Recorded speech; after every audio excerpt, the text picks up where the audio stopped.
my first question, you went to NAB Yeah. 2022.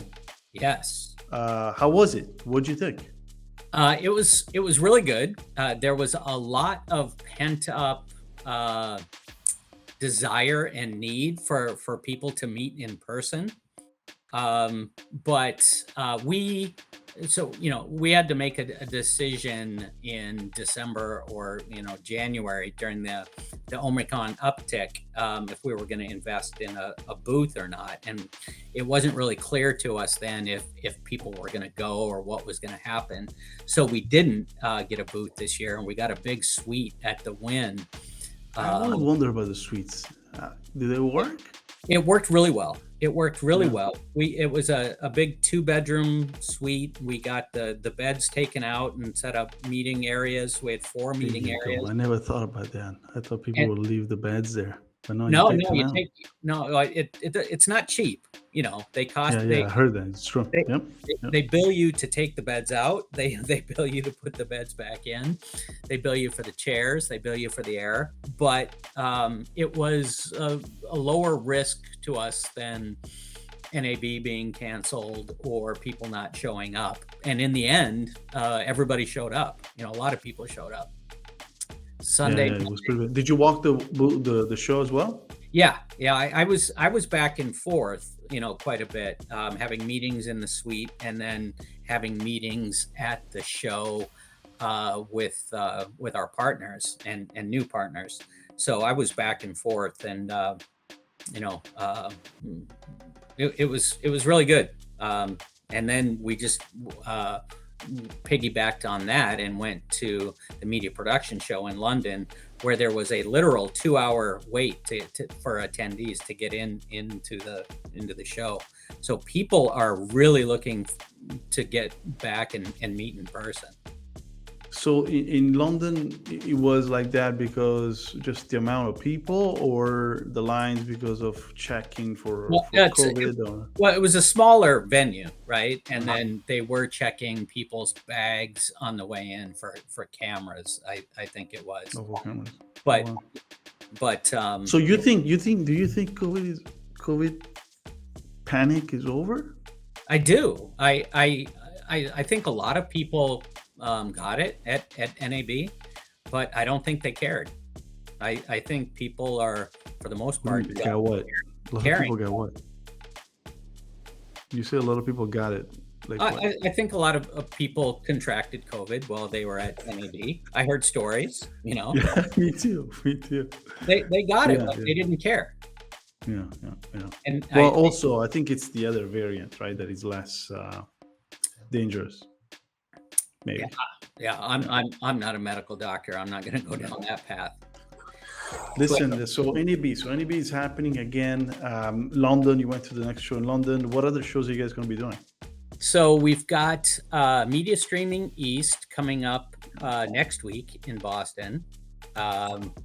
We've got Streann TV in Denver. I won't be attending that one, but I am getting on a plane to go to Singapore for the first time since 2019. Asia? Yeah, I'm going for the first time since 2019. Wow! Listen, and you're not scared because they're saying that there is another wave coming in. No, nothing. I'm not. I'm vaccinated. I think that's the reason you get vaccinated, is so you don't have to worry about it too much. I did catch it, and I didn't have really bad symptoms in early February.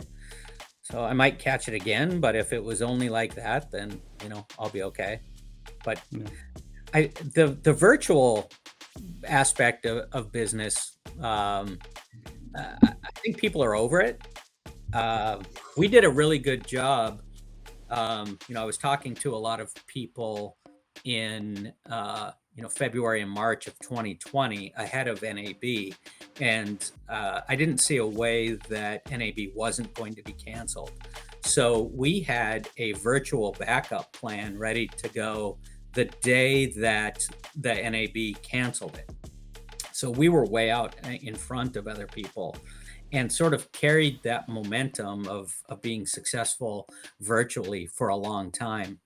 But webinars and virtual meetings, I think people have, they stopped caring about COVID, for the most part. They stopped wanting to do virtual meetings and events as well.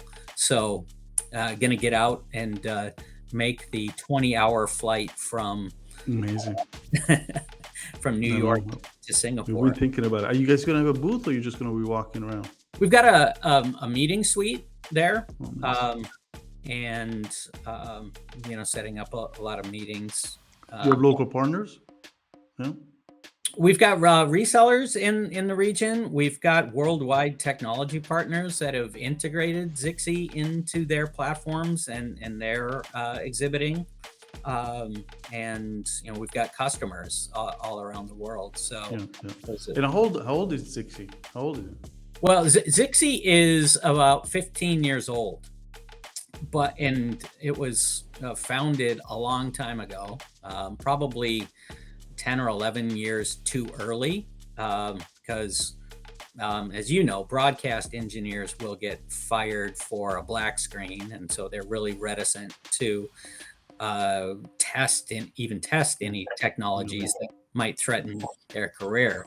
So moving from satellite to IP delivery was a big deal, but the economics of it work. It needs to be flexible for OTT use. Offering bouquets of channels and quick starts that is kind of hard with satellite delivery. So over the last 4 years, the company's really been growing in leaps and bounds. Amazing. So let's go. Question number 2. Ready? The experience at Aspera.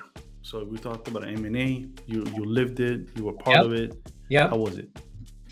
What can you teach people? Because the idea of this podcast is, what can people learn from the experts? So from you, experience of an M&A activity. Well, so there's two sides to M&A, right? And Aspera, for the most part, we acquired a couple of smaller companies that were complementary to the technology. But when people think about Aspera, the big story was being acquired by IBM. And it was good for the investors, right? I think the lesson to be learned is you choose your who you're going to get into business with. You're going to say to go. You choose who you're going to go to bed with. You were going to say that. Sure. What? But anyway, who are you going to go to business with? Well, this is a business discussion. Right. So, once I was into the acquisition, once we were acquired, I had a couple of meetings with now CEO Arvind Krishna when we were looking to acquire a company. And he said something that sort of shocked me at the time, but makes total sense.